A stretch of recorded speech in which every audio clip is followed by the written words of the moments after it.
I think it's important to start by saying thank you to all the members who've contributed to this debate.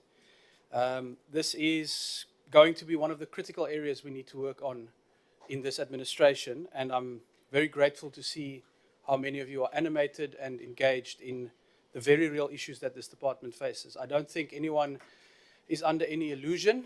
If there was a magic wand, all of us would have waved it by now, but there isn't. All there is hard work and commitment that is required from all of us. So thank you for the participation in this debate, Chair. I also want to welcome the clear widespread support for the work of Operation Vulindlela and everything that goes with that. I think that has been a catalytic program, not only for this department, but for government as a whole. And because they touch on many of the things that have been mentioned here, whether it is employment, whether it is the infrastructure, the information technology. There are big opportunities for us there. As the chair of the committee, I would also ask that we really push and get as much as we can out of that intervention. The BMA budget, I think that is clearly a chairperson and one that needs to be addressed. I would also ask for the committee's help on that, because I think it was mentioned by one of the speakers here that your budget reflects your priorities. And for everyone here, which is all of us, who cares about securing the borders, the budget does not reflect that as a priority as we speak. And so that is going to have to be the first step for all of us to work together and to make sure that in the next cycle reflects the agreement on this committee. And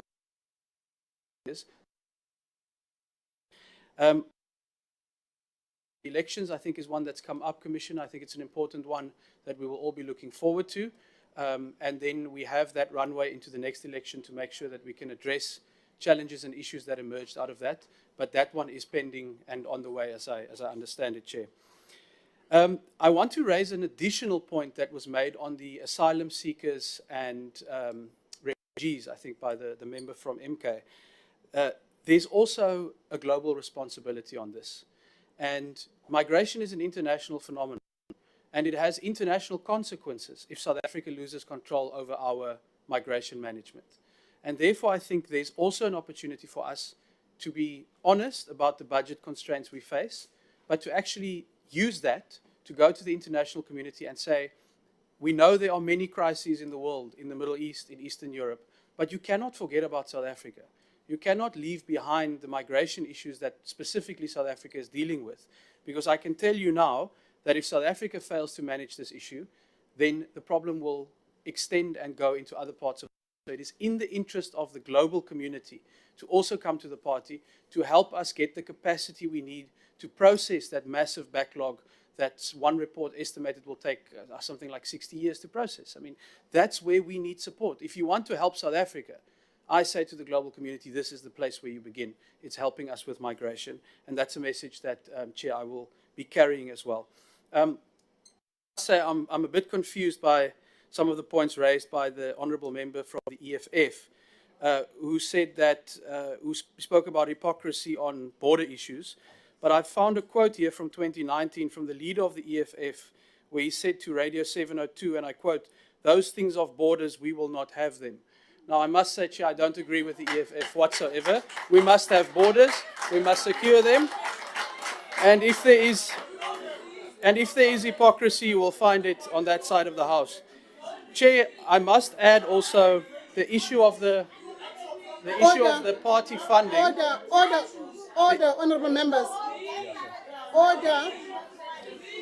I'd like to agree on the position on party funding. I think it's an important issue we have to take up. But once again, I think if we're going to look into the issue of party funding, the question we need to ask is, where are the EFF's declarations of the VBS money? Where are the declarations? We want to look into the declarations. We cannot only talk about party funding and ignore and turn a blind eye to these serious allegations, Chair. Chair, I want to wrap up by thanking... Chair, I want to wrap up by thanking many of the members here from the IFP, from the Freedom Front, who have made constructive contributions.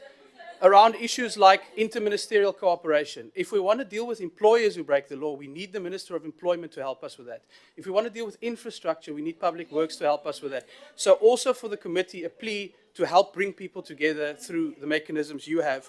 And then I want to end off by echoing the point that was made by the Honourable Van der Merwe. I go a step further. I think people are so despondent about Home Affairs in many cases, as they are about South Africa in many ways. But I say, if we can make Home Affairs work, we will restore hope that South Africa can work.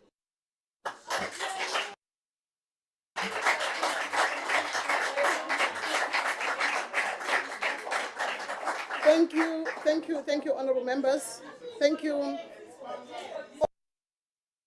Members.